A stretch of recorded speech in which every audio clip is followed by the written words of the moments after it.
semuanya, kembali lagi bersama gue, Miss Teni di Miss Persepsi. Hari ini kita akan ngebahas pakaian yang biasa dipakai laki-laki muslim nih, yaitu baju koko. Kira-kira teman-teman kalau ditanya baju koko itu asalnya dari mana, pada tahu nggak ya? Yuk langsung kita tanyain. Baju muslim. Baju muslim. Pakaian muslim laki-laki. Baju muslimnya buat laki-laki. Baju yang biasa dipakai orang sholat Jumat. Baju koko itu yang sering digunakan oleh seorang muslim yang laki-laki. Biasanya yang suka dipakai kalau laki-laki muslim gitu untuk kalau misalnya ke acara-acara atau kayak ke sholat Jumat gitu. Baju yang biasa kalau lagi hari raya, misalnya hari raya atau kayak yang Islam gitu pakai gitu gak sih? Soalnya Cuman tahu ya baju muslim doang sih. Ya baju yang dipakai sama orang-orang kalau misalnya lagi sholat Jumat gitu, atau misalnya lagi ada pertemuan, paling itu. Nggak tahu. Gak tahu dah. Kurang tahu deh. Nggak tahu. Oh ya kalau itu gue kurang tahu sih. Kurang tahu. Nggak tahu sih kalau kenapa disebut baju koko ya nggak tahu. Nggak tahu. Kurang tahu ya, tapi menurut gua kayaknya nggak ada hubungannya sama budaya Arab deh, soalnya kayak lebih Nusantara gitu dari desain kokonya. Kayaknya sih karena bentuk dari bajunya, terus asalnya mungkin dari Tionghoa, jadinya makanya disebutnya baju koko gitu. Karena bentuknya kali ya. Koko-koko kali yang pakai. Dari Arab. Gak tahu juga. Dari Arab mungkin. Iya sih kayaknya dari Arab. Dari Cina kali ya. Nggak tahu. Dari nggak tahu juga. Asalnya banget kurang tahu ya. Tapi banyak dipakai di Indonesia atau di negara Melayu gitu. Dari Arab. Dari Arab kali ya. Arab. Berasal dari Cina sih kalau nggak salah. Dari Cina. Dari Tionghoa. Bentuknya itu formal, terus jadi kalau misalnya dipakai buat kalau sholat gitu ketutup rapih gitu. Karena kelihatannya kan kayak sopan gitu, terus panjang, terus rapi, jadi kayak ya udah. Gue gak tahu deh alasannya deh, kurang tahu. Kayak karena identiknya sering dipakai di acara-acara yang yang berhubungan sama Islam gitu loh. Karena sopan kali ya. Karena sering dipakai kalau Idul Fitri, Idul Adha. Kalau itu saya nggak begitu tahu banget. Mungkin dari segi tangan panjangnya kan ada yang tangan ada tangan pendek, terus dari segi polanya itu kan kayak Islam banget, jadinya jadi baju koko baju Islam gitu. Kebanyakan iya mungkin tradisinya kali ya di sini ya. Karena budaya tradisi. Karena mungkin dengan pakaiannya yang warna putih juga suci kali ya, makanya jadi baju koko buat muslim juga. Karena budaya masuk Islam ke Indonesia kayaknya. Islam itu kan ada yang jalur dari Cina tuh. Nah kalau dari Cina pertukaran budaya dari pernikahan sama dari budayanya. Nah budayanya itu salah satunya pakaian baju koko. Jadi kalau di Timur Tengah kan bajunya gamis-gamis gitu kan. Nah itu kan kultur mereka. Mungkin untuk menyesuaikan kultur kita yang tidak terlalu ke Arab-Araban gitu. Jadi mungkin baju koko kan setengah ya. Jadi lebih terinspirasi dari sana sih. Nah, itu tadi pendapat teman-teman soal baju koko nih. Kira-kira bener nggak ya jawabannya? Mending langsung kita dengerin aja yuk penjelasannya. Ya, jadi bukan murni dari Timur Tengah ya. Itu sudah melalui proses akulturasi, sudah melalui proses modifikasi yang cukup panjang, yang sampai akhirnya menjadi baju koko yang kita kenal sekarang ini.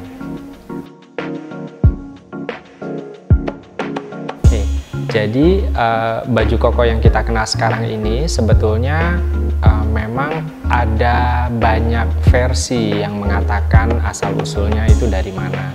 Ada sebagian yang mengatakan itu memang berasal dari Arab gitu, berasal dari baju yang memang biasa dipakai di Timur Tengah. Tapi sebagian lagi juga mengatakan bukan, itu ada yang mengatakan pakaian yang dulunya itu dipakai oleh orang-orang Tionghoa yang kebetulan memang bermigrasi ke Indonesia, terutama pada abad 19 sampai dengan abad 20-an itu memang banyak sekali pendatang-pendatang dari Tionghoa yang laki-laki itu menggunakan pakaian yang kebetulan memang bentuknya agak mirip ya, tidak 100% sama, tapi bentuknya agak mirip dengan baju koko yang kita pakai Walaupun sekarang saat ini kan baju koko juga sudah macam-macam yang modelnya ya gitu. Jadi memang ini merupakan hasil dari akulturasi budaya yang begitu panjang kalau menurut saya, bahwa memang di situ ada percampuran dari budaya Arab.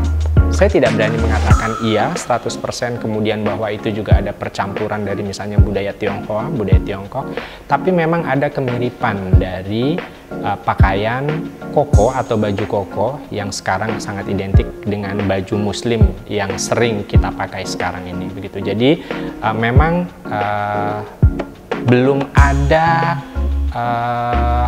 literasi yang betul-betul pasti mengatakan bahwa ini merupakan memang baju yang dipakai oleh misalnya orang-orang pendatang dari Tiongkok yang ada di Indonesia gitu. Tapi pada awal abad 19, awal abad 20-an begitu, memang banyak sekali orang-orang Tionghoa, orang pendatang dari Tiongkok yang memakai baju yang dinamakan Tui Kim ya, yang memang kemudian dipakai sehari-hari oleh mereka begitu, karena memang mungkin di daerah asalnya mereka juga menggunakan pakaian itu. Kemudian pada saat mereka datang ke Indonesia, ke Nusantara, waktu itu belum ada Indonesia ya, juga menggunakan pakaian-pakaian tersebut yang kemudian diadopsi oleh masyarakat setempat dan menjadi pakaian yang dikenakan oleh masyarakat setempat, terutama untuk beribadah atau sholat begitu, karena memang bajunya lengan panjang, kemudian dengan celana panjang begitu semata kaki.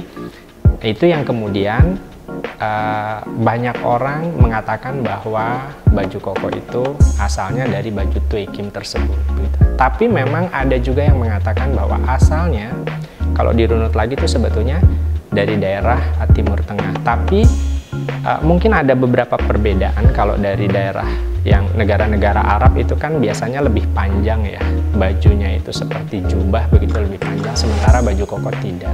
Tapi kalau dikatakan sama dengan Tui Kim pun juga sebetulnya tidak terlalu sama begitu ya. Jadi menurut saya itu memang hasil dari proses akulturasi yang telah terjadi sedemikian panjang, sedemikian lama, sehingga kemudian menjadi baju koko yang kita kenal sekarang. Bahkan kalau kita perhatikan baju koko yang sekarang pun misalnya dengan baju koko mungkin zaman dulu pun itu juga sudah banyak beda, mulai dari motif, warna, dan lain sebagainya juga sudah banyak perbedaan. Jadi menurut saya memang ada percampuran budaya ya, atau akulturasi budaya dari bermacam-macam etnik yang pada waktu itu memang berinteraksi. Jadi berlangsung secara natural, berlangsung secara alami, dan kemudian menjadi seperti baju koko yang kita sekarang.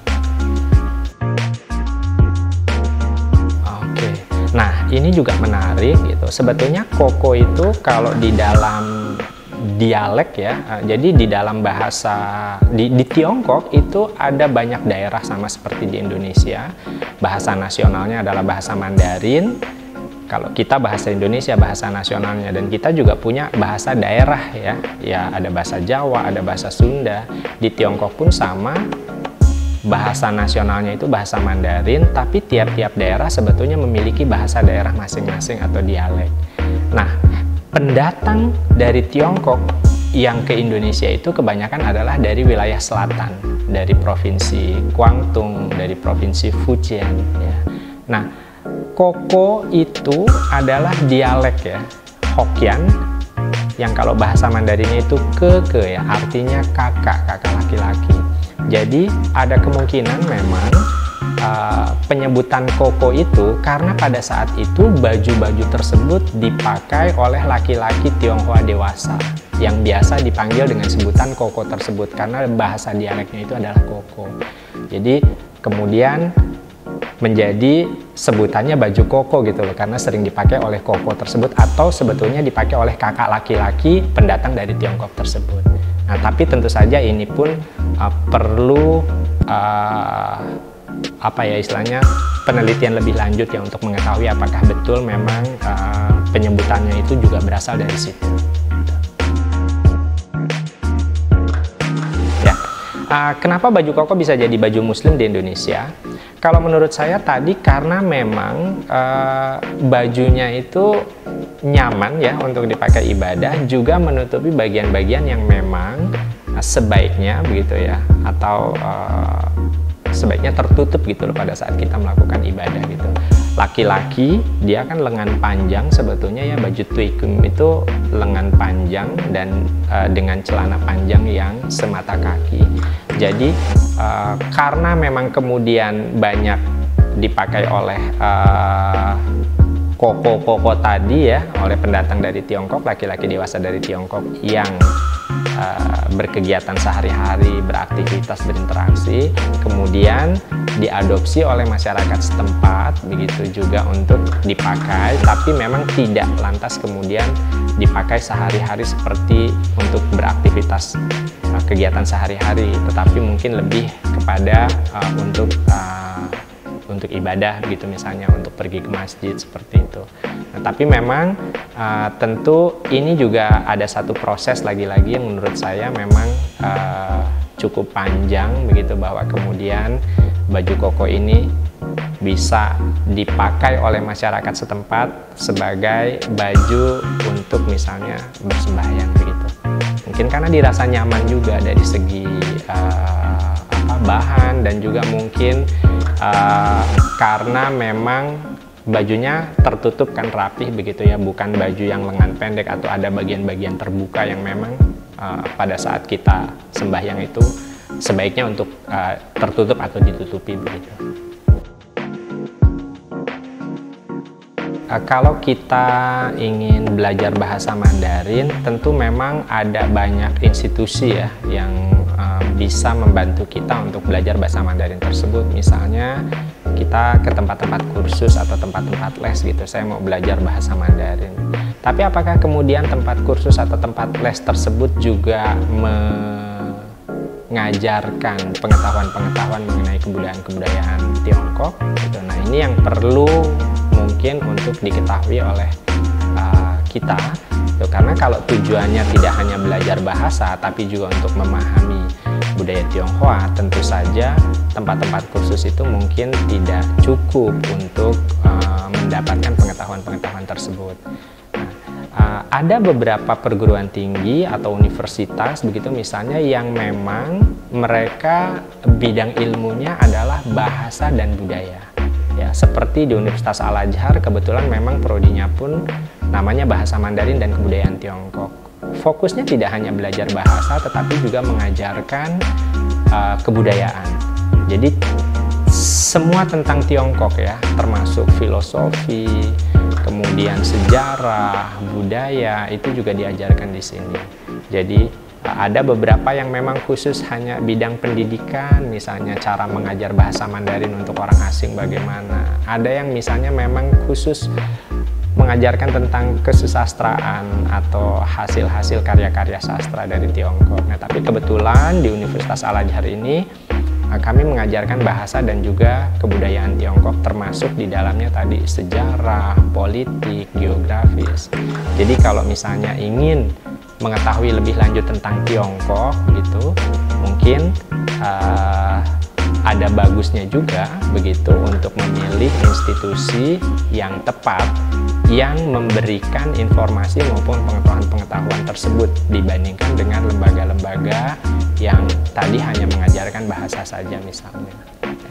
Di Universitas Al-Azhar Indonesia kebetulan kami juga memiliki pusat bahasa Mandarin yang merupakan hasil kerjasama pemerintah antara dua negara ya, G2G, antara pemerintah Indonesia dan pemerintah Tiongkok. Di Jakarta hanya ada satu-satunya pusat bahasa Mandarin atau Confucius Institute Universitas Al-Azhar Indonesia. Nah, apa kelebihannya dengan adanya pusat bahasa Mandarin ini? Tentu saja karena merupakan kerjasama G2G, jadi support dari pemerintah Tiongkok juga sangat luar biasa kepada kita, termasuk pengiriman dosen-dosen native ya, native speaker yang mengajarkan skill kebahasaan untuk para mahasiswa. Selain itu, Confucius Institute atau Pusat Bahasa Mandarin juga merupakan lembaga resmi yang dapat memberikan rekomendasi untuk melamar beasiswa. Baik itu beasiswa belajar 1 tahun, 1 semester, S2 maupun S3. Jadi kesempatan untuk kita bisa berangkat ke Tiongkok menempuh pendidikan lanjut itu jauh lebih besar daripada di tempat yang lain. Dan tentu saja dengan keberadaan Pusat Bahasa Mandarin itu ada banyak program-program yang lain ya. Misalnya program summer camp, winter camp, atau bahkan sekarang yang paling baru yang sedang kita jalankan adalah program double degree ya, antara Universitas Al-Azhar Indonesia dengan Fujian Normal University. Jadi mahasiswa yang belajar di program studi Bahasa Mandarin dan Kebudayaan Tiongkok di Universitas Al-Azhar nantinya bisa mengikuti program double degree ini. Programnya namanya 1+2+1, 1 tahun di Al-Azhar, kemudian 2 tahun di Fujian Normal University, dan tahun terakhir, tahun keempat kembali lagi ke Al-Azhar. Nah, mereka akan mendapatkan 2 gelar, yang pertama dari Universitas Al-Azhar dan satu lagi dari Fujian Normal University. Jadi memang ada cukup banyak manfaat atau kelebihan yang didapatkan oleh para mahasiswa jika belajar di program studi Bahasa Mandarin dan Kebudayaan Tiongkok. Termasuk kita memiliki perpustakaan namanya Pustaka Budaya Tiongkok ya, yang juga merupakan bantuan dari pemerintah Tiongkok, sehingga buku-buku atau informasi-informasi terbaru mengenai Tiongkok itu bisa didapatkan di perpustakaan tersebut, yang di Jakarta juga mungkin hanya kita satu-satunya yang punya itu ya. Nah, jadi gimana? Teman-teman udah pada tahu kan asal-usul baju koko itu sebenarnya dari mana? Buat teman-teman yang masih bingung dan ingin bertanya, bisa langsung komen di bawah ini. See you!